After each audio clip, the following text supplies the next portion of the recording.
Price the Lord. ഇയ്യോബിന്റെ പുസ്തകം 7-ാം അധ്യായം 1-ാം വാക്യം. മർത്യന് ഭൂമിയിൽ യുദ്ധസേവയില്ലയോ? അവന്റെ ജീവകാലം ഒരു കൂലിക്കാരന്റെ ജീവകാലം പോലെ തന്നെ. അനുഗ്രഹിക്കപ്പെട്ട ഒരു പ്രഭാതയാമം വീണ്ടും ദൈവസന്നിധിയിൽ കാണുവാൻ കർത്താവ് നമ്മെ സഹായിച്ചതിനായി ദൈവത്തെ സ്തുതിക്കുന്നു. പെന്തക്കോസ്റ്റ് മെസ്സഞ്ചർ യൂട്യൂബ് ചാനലിൽ കൂടെ ഈ പ്രഭാത സന്ദേശം കേൾക്കുന്ന എല്ലാ പ്രിയപ്പെട്ടവരെയും കർത്താവ് ധാരാളമായി അനുഗ്രഹിക്കുമാറാകട്ടെ. ഇയ്യോബിന്റെ ജീവിത അനുഭവത്തെ നോക്കിക്കൊണ്ട് ഇയ്യോബ് പറയുകയാണ്, മർത്യനു ഭൂമിയിൽ യുദ്ധസേവയില്ലയോ എന്ന് പറഞ്ഞാൽ, ചില രാജ്യങ്ങളിൽ ഒരു പുരുഷൻ പ്രായപൂർത്തിയായാൽ പർട്ടിക്കുലർ വർഷങ്ങൾ രാജ്യത്തിന് വേണ്ടി ചെലവഴിക്കേണ്ട ചില നിയമമുണ്ട്. യുദ്ധസേവനം പഠിക്കുക എന്ന് പറഞ്ഞാൽ ശത്രുക്കളോട് എങ്ങനെ എതിർത്ത് നിൽക്കണം, നമുക്ക് സംരക്ഷണമായി നമ്മുടെ കുടുംബത്തെ സംരക്ഷിക്കുവാൻ, നമ്മുടെ കുഞ്ഞുങ്ങളെ സംരക്ഷിക്കുവാൻ, ദേശത്തിന് സംരക്ഷിക്കുവാൻ എങ്ങനെ നമ്മെക്കൊണ്ട് സാധിക്കും, എന്തെല്ലാം ചെയ്യണം, അതിനുവേണ്ടിയുള്ള ഒരു യുദ്ധസേവന കാലഘട്ടമുണ്ട്. അതെല്ലാവർക്കും നിർബന്ധമായിരുന്നു. ചില രാജ്യങ്ങളിൽ ഇപ്പോഴും അത് നിർബന്ധമാണ്. അങ്ങനെ മനുഷ്യരുടെ ജീവിതത്തിൽ ചില കാലഘട്ടങ്ങൾ യുദ്ധസേവനങ്ങളുണ്ട്. ആ യുദ്ധസേവനത്തിൽ കൂടെയാണ് ഞാൻ ഇപ്പോൾ കടന്നു പോകുന്നത് എന്ന് ഇയ്യോബ് നിഷ്കർഷിക്കുകയാണ്. 2-ാം വാക്യത്തിൽ മനുഷ്യരുടെ ജീവിതത്തെ 2 പകുതിയായി താൻ തിരിക്കുന്നു.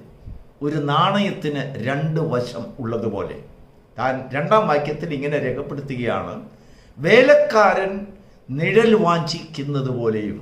എന്ന് പറഞ്ഞാൽ, ഒരു ജോലിക്കാരൻ നിർത്തുമ്പോൾ അക്കാലത്ത് നിഴൽ നോക്കിയാണ് സമയം കണ്ടുപിടിക്കുന്നത്. അവൻ്റെ ചിന്ത ഈ നിഴൽ എങ്ങനെ മുന്നോട്ട് പോകും, സന്ധിയാകും എൻ്റെ കഷ്ടപ്പാടൊന്ന് തീരുവാൻ. അവൻ്റെ കഷ്ടപ്പാടിനെ കുറിച്ചുള്ളതായ ഒരു വേദനാജനകമായ ഒരു വാഞ്ച. ആ കഷ്ടപ്പാടിൽ വേർത്തും വെട്ടിയും കിളച്ചും അവനങ്ങ് ക്ഷീണിച്ചു. ഓരോ നിമിഷത്തിലും അവൻ നിഴൽ നോക്കുകയാണ്, ഇതെപ്പോൾ ഈ നിഴൽ മുന്നോട്ട് പോകും എൻ്റെ ജോലി നിർത്തുവാൻ. ഈ ജോലി നിർത്തി അവൻ കുളിച്ചൊരുങ്ങി ഡ്രസ്സൊക്കെ മാറി അവൻ വീട്ടിലേക്ക് പോകാൻ തുടങ്ങുമ്പോൾ പിന്നെ അവൻ വേറൊരു നാണയത്തിൻ്റെ മറുവശത്തേക്ക് അവൻ പ്രത്യക്ഷപ്പെടുന്നു. അതാണ് കൂലിക്കാരൻ. തൻ്റെ കൂലിക്ക് വേണ്ടി യജമാനൻ്റെ മുൻപിൽ കാത്തു നിൽക്കുന്ന ഒരവസ്ഥ. അങ്ങനെ മനുഷ്യരുടെ ജീവിതത്തിൽ വേലക്കാരനായും ആ വേലയ്ക്ക് ശേഷം കൂലിക്കാരനായും മാറുന്ന ഒരനുഭവമുണ്ട്. അതിനുശേഷം ഇയ്യോബ് പറയുകയാണ്, അതോടുകൂടെ പറയുകയാണ്, ഈ വേലക്കാരൻ്റെ അനുഭവം പലപ്പോഴും നമ്മുടെ ജീവിതത്തിൽ യുദ്ധത്തിന് സമാനമായ ചില സാഹചര്യങ്ങളെ നമ്മൾ നേരിടേണ്ടതായിട്ടുണ്ട്. ഇയ്യോബ് ഇത് പറയുമ്പോൾ തൻ്റെ ജീവിതം വളരെ ദയനീയമായ ഒരു സമയമാണ്. തനിക്ക് ലാഭമായിരുന്നത്, സന്തോഷമായിരുന്നത്, ഭാഗ്യമായിരുന്നത്, പ്രശംസയായിരുന്നത് ഒക്കെയും തനിക്ക് നഷ്ടപ്പെട്ട സമയം. കുഞ്ഞുങ്ങൾ നഷ്ടപ്പെട്ടു, സമ്പത്ത് നഷ്ടപ്പെട്ടു, ജോലിക്കാർ നഷ്ടപ്പെട്ടു, സേവകരാരും തന്നെയില്ല, സഹായത്തിന് ആരുമില്ല, അല്ലെങ്കിൽ ആശ്വാസത്തിന് ആരുമില്ല. എല്ലാ ആടുമാടുകളും എല്ലാ വരുമാനങ്ങളും നിലച്ചു, ആരോഗ്യവും നഷ്ടപ്പെട്ടു, ശരീരം ബലഹീനതയിലേക്ക് നീങ്ങിയാണ്. അവൻ്റെ അവസ്ഥ കണ്ട് നാട്ടുകാരുടെ ഇടയിൽ വലിയ വലിയ പൊട്ടക്കഥകളെല്ലാം ചമച്ച് അവിടെ ഇവിടെ എല്ലാം പല കഥകൾ പറയുകയാണ്, പല കാര്യങ്ങൾ ചമച്ചുണ്ടാക്കുകയാണ്. അതിൽ പല കഥകളും ഇയ്യോബിൻ്റെ ചെവിയിലെത്തി. പലരും തന്നെ പരിഹസിക്കുവാൻ വേണ്ടി വന്നു. തൻ്റെ കൂട്ടുകാർ തന്നെ പരിഹസിക്കാൻ വന്നു, നാട്ടുകാർ തന്നെ ശപിക്കുന്നു. അങ്ങനെ ദേശത്തിന് ശാപമായി അവൻ നിമിത്തം ആ ദേശം മുഴുവനും ദുഷിക്കപ്പെട്ടതുപോലെ അങ്ങനെ അങ്ങ് അവനെ തള്ളിക്കളഞ്ഞ ഒരനുഭവം. പക്ഷെങ്കിൽ ഇയ്യോബ് ധൈര്യത്തോട് പറയുകയാണ്, അല്ലയോ സഹോദരങ്ങളെ, കൂട്ടുകാരെ, മർത്യനു ഭൂമിയിൽ യുദ്ധസേവയുണ്ട്. ആ യുദ്ധസേവയുടെ കാലഘട്ടം ഒരു പർട്ടിക്കുലർ സമയം മാത്രമേ ഉള്ളൂ. അതൊരു റാൻഡം ലൈഫല്ല. എന്ന് പറഞ്ഞാൽ ഒരു ചിട്ടയില്ലാത്ത ജീവിതക്രമമല്ല മനുഷ്യനുള്ളത്, എന്നാൽ ഒരു ഷെഡ്യൂൾഡ് ലൈഫാണ്. ദൈവം സകലതും ക്രമാതീതമായി അതതിൻ്റെ സമയത്ത് നടക്കത്തക്കവണ്ണം സ്വർഗം മനുഷ്യന്റെ ജീവിതത്തിൽ ക്രമീകരിച്ചു വച്ചിരിക്കുന്നു. Praise the Lord. അപ്പോസ്തലനായ പൗലോസ് തിമോത്തിയോസിന് ലേഖനം എഴുതുമ്പോൾ മധുരമായ ഒരു വാക്ക് എഴുതുന്നുണ്ട്. അല്ലയോ മകനെ തിമോത്തിയോസേ, ഒരു കാര്യം നീ മനസ്സിലാക്കുക, ഞാൻ നല്ല പോർ പൊരുതു, ഞാൻ എൻ്റെ ഓട്ടം തികച്ചു, ഞാൻ എൻ്റെ വിശ്വാസം കാത്തു. അതുവരെയും അവൻ വേലക്കാരനാണ്. ആ വേലക്കാരൻ്റെ ആ റോളിൽ നിന്ന് പെട്ടെന്ന് താൻ കൂലിക്കാരനായി സന്ധ്യായാമത്തിൽ മാറുകയാണ്. ഇനിയും എനിക്കായി വച്ചിരിക്കുന്ന ജീവകിരീടത്തിന് വേണ്ടി ഞാൻ കാത്തിരിക്കുന്ന ഒരു അനുഭവത്തിലേക്ക് കൂലിക്കാരനായി മാറാൻ പോകുന്നു എന്ന് തിമോത്തിയോസിന് താൻ ലേഖനം എഴുതുകയാണ്. എന്ന് പറഞ്ഞാൽ മനുഷ്യന്റെ ജീവിതത്തിൽ എല്ലായ്പ്പോഴും അവൻ വേലക്കാരനായിരിക്കില്ല. എന്നാൽ നമ്മുടെ ശത്രുക്കൾ നമുക്ക് എപ്പോഴും നമ്മളെ ബോധിപ്പിച്ചുകൊണ്ടിരിക്കും, നിന്റെ കഷ്ടപ്പാട് തീരാൻ പോകുന്നില്ല, നിന്റെ വേദന മാറാൻ പോകുന്നില്ല, നിന്റെ ശരീരത്തിലുള്ള രോഗം ഇതൊരു മാറാരോഗമാണ് എന്ന് നമ്മെ ഇങ്ങനെ ശപിച്ചും കൊണ്ടിരിക്കും, നമ്മെ നിന്ദിച്ചും കൊണ്ടിരിക്കും, അപമാനിച്ചും കൊണ്ടിരിക്കും. എന്നാൽ ദൈവത്തിൽ പ്രത്യാശ വെച്ചിരിക്കുന്നതായ ഒരു മനുഷ്യൻ, ഒരു മർത്യൻ, അവൻ്റെ ജീവിതത്തിൽ അവൻ ഉച്ചരിക്കും, മനുഷ്യന് ജീവിതത്തിൽ യുദ്ധസേവയുണ്ട്. അവൻ ലോകത്തിൽ എപ്പോഴും അവൻ്റെ ജീവിതം ഒരു ഒരു ഒരു ഒരു കാര്യത്തിൽ അങ്ങ് പെർമനൻ്റായി പോവുകയില്ല. എല്ലാത്തിനും ഒരു കാലമുണ്ട്. നല്ല കാലത്തിനും ചീത്ത കാലത്തിനും, നല്ല അനുഭവത്തിനും, ചിരിക്കാൻ ഒരു കാലം, കരയാൻ ഒരു കാലം, കല്ല് പെറുക്കി കൂട്ടുവാൻ ഒരു കാലം, പെറുക്കി കളയുവാൻ ഒരു കാലം, എന്ന് വേണ്ട ദ്വേഷിപ്പാൻ ഒരു കാലം, സ്നേഹിപ്പാൻ ഒരു കാലം, സന്തോഷിപ്പാൻ ഒരു കാലം, ദുഃഖിക്കുവാൻ ഒരു കാലം. ഇങ്ങനെ യുദ്ധസേവകൾ മനുഷ്യരുടെ ജീവിതത്തിലുണ്ട് എന്ന് മനസ്സിലാക്കുന്ന വ്യക്തികൾക്ക് മാത്രമേ ദൈവത്തിൽ പ്രത്യാശയായിരിക്കാൻ കഴിയുകയുള്ളൂ. ഇല്ലായെങ്കിൽ അവൻ്റെ ഹൃദയം എപ്പോഴും അവനെ തന്നെ ശപിച്ചുകൊണ്ടിരിക്കും. എപ്പോഴും അവൻ നിഴൽ വാഞ്ചിക്കുന്നവനായിത്തീരും. എന്നാൽ ഈ നിഴലിന് ശേഷം അവനൊരു കൂലിക്കാരനായി മാറും. അവൻ ഉടുത്തൊരുങ്ങി, നല്ല വൃത്തിയുള്ള കുളിച്ചൊരുങ്ങി യജമാനന്റെ മുൻപിൽ അവന്റെ കൂലിക്ക് വേണ്ടി നിൽക്കുന്ന ഒരു കാലഘട്ടമുണ്ട്. Price the Lord.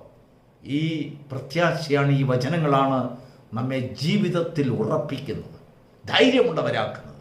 നാം അധ്വാനിച്ചതും ഓടിയതും വെറുതെയല്ല എന്നുള്ളതായ ഒരു ബോധ്യം നമുക്കിതുണ്ടാകുമ്പോൾ നമ്മുടെ ജീവിതത്തിൽ വീണ്ടും പ്രത്യാശയിലേക്ക് നാം കുതിച്ചുയരുന്നതിനിടയായിത്തീരും. ചില മനുഷ്യരുണ്ട്, അവരുടെ ജീവിതത്തിൽ ഒന്നും നേടാൻ കഴിയാഞ്ഞവർ. ഒരിക്കൽ ഒരു ബിസിനസ്സുകാരൻ തൻ്റെ മേശപ്പുറത്തൊരു ഹവേഴ്സ് ക്ലാസ് വെച്ചിരുന്നു. ഹവേഴ്സ് ക്ലാസ് എന്ന് പറഞ്ഞാൽ 1 മണിക്കൂർ മാത്രം ഓടുന്നതായ ഒരു ക്ലോക്കാണ്.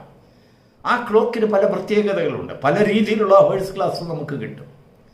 അദ്ദേഹം വെച്ചിരുന്ന ആ മേശപ്പുറത്ത് വെച്ചിരുന്ന ഹവേഴ്സ് ക്ലാസ് ഓരോ സെക്കൻഡും 1, 2, 3 ഇങ്ങനെ എണ്ണി ഉച്ചത്തിൽ പറഞ്ഞുകൊണ്ടിരിക്കുന്ന ഒരു ഹവേഴ്സ് ക്ലാസ്സാണ്.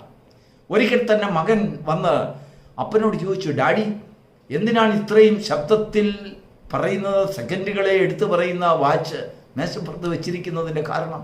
ആ പിതാവ് പറയാണ്, മോനെ, ഈ സമയം എന്ന് പറയുന്നത് ദൈവത്തിൻ്റെ ദാനമാണ്.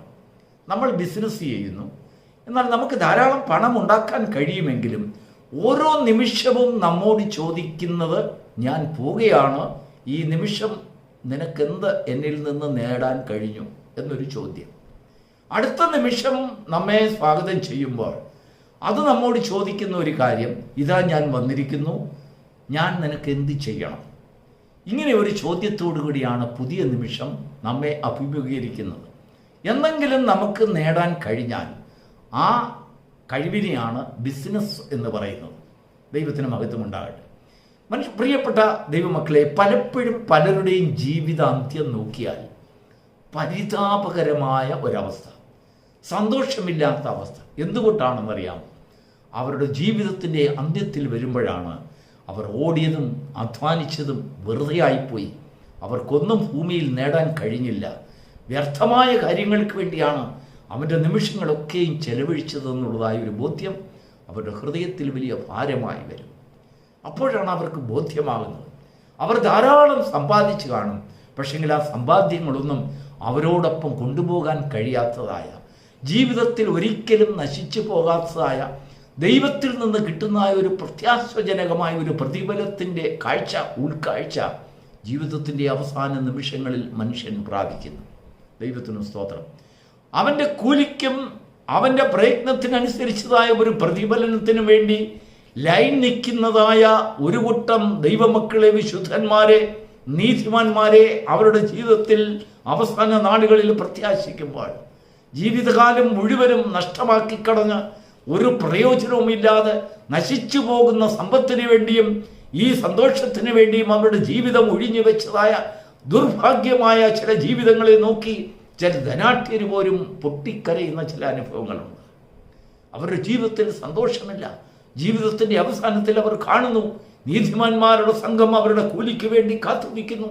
അപ്പോസ്തലനായ പൗലോസ് എഴുതിയതുപോലെ ഇനിയും ജീവകിരീടം എനിക്കായി വച്ചിരിക്കുന്നതിനാൽ ഞാൻ അതിനുവേണ്ടി കാത്തു നിൽക്കുന്നവരുടെ കൂട്ടത്തിൽ ഞാനും നിൽക്കുവാൻ പോകുകയാണ് തിമോത്തിയോസേ എന്ന് നിജപുത്രനായ തിമോത്തിയോസിന് താൻ ലേഖനം എഴുതുകയാണ്.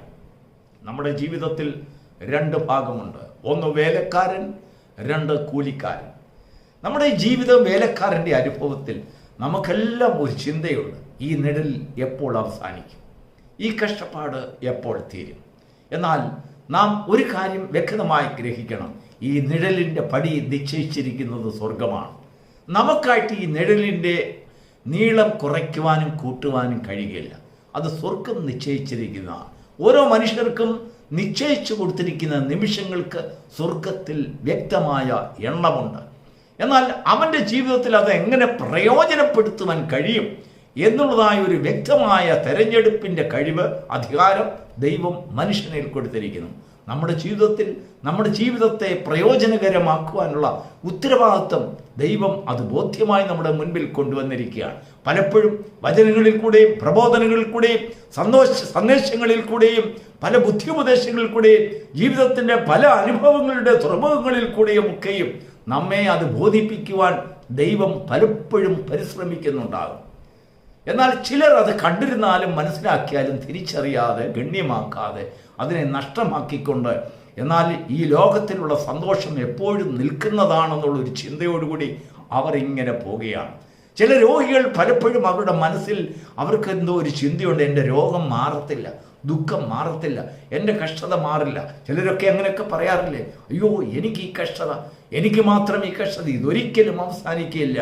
എന്നാൽ ഇയ്യോബിനോട് അവൻ്റെ ശത്രുക്കൾ വന്ന്, പലപ്പോഴും അവൻ്റെ വിരോധികൾ വന്ന്, അവൻ്റെ കൂട്ടുകാർ തന്നെ അവനെ നിന്ദിച്ച് സംസാരിക്കുമ്പോൾ, നിനക്കിങ്ങനെ വന്നല്ലോ എന്ന് അവനെ ആക്ഷേപിക്കുമ്പോൾ ഇയ്യോബ് ധൈര്യമായി പറയുകയാണ്, മർത്യന് ഭൂമിയിൽ യുദ്ധസേവയുണ്ട്, ഞാൻ ആ യുദ്ധസേവയുടെ മധ്യത്തിലാണ്.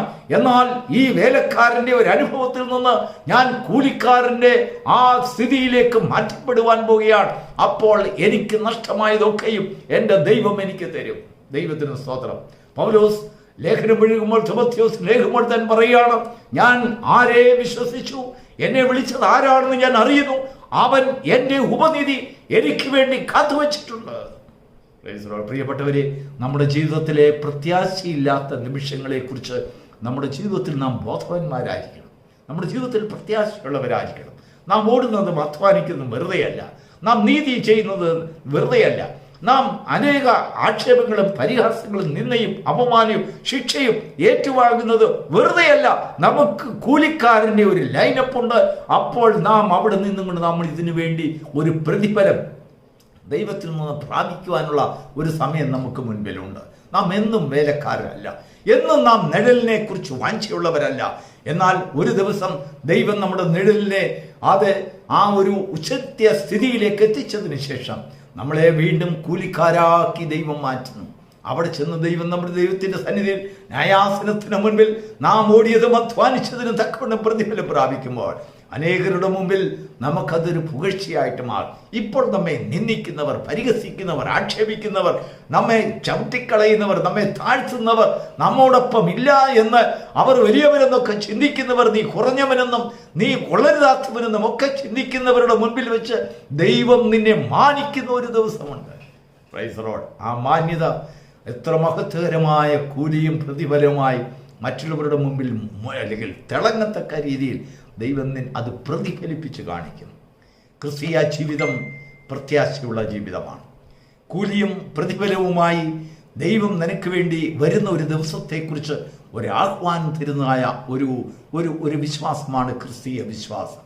നമ്മുടെ ജീവിതം പാഴായി പോകുന്നില്ല എന്ന് ക്രിസ്തീയ വിശ്വാസം നമ്മെ പഠിപ്പിക്കുന്നു. ഓടിയതും അധ്വാനിച്ചതും വെറുതെയാകില്ല. നമുക്കൊരു പ്രതിഫലമുണ്ട്, ജീവിതത്തിലൊരു പുനരുത്ഥാനമുണ്ട്, ജീവിതത്തിലൊരു തിരിച്ചു വരവുണ്ട്. എന്നും നമ്മുടെ കഷ്ടത നിൽക്കുന്നതല്ല, ഈ ആക്ഷേപം എന്നും നിൽക്കുന്നതല്ല. നമുക്ക് എന്തെല്ലാം നഷ്ടപ്പെട്ടിരുന്നാലും അതെല്ലാം ചിലപ്പോൾ ദൈവം തന്നതായിരിക്കാം. അതിനെ തിരിച്ചെടുക്കുവാൻ ദൈവത്തിന് അധികാരമുണ്ടെങ്കിലും നീ വിശ്വസ്തനെങ്കിൽ നഷ്ടപ്പെട്ടതൊക്കെയും തിരിച്ചു കിട്ടുവാൻ, തിരിച്ചു തരുവാൻ, തിരിച്ചു പ്രാപിക്കുവാൻ ദൈവസന്നിധിയിൽ യോഗ്യതയുള്ളവനാക്കി ദൈവം നിന്നെ കാണും, ദൈവം നിന്നെ എണ്ണും. അങ്ങനെയുള്ള ഒരു സമയം നമ്മുടെ ജീവിതത്തിൽ ഭൂമിയിൽ കിട്ടുമ്പോൾ അതത്ര ഭാഗ്യകരമാണ്. God bless you.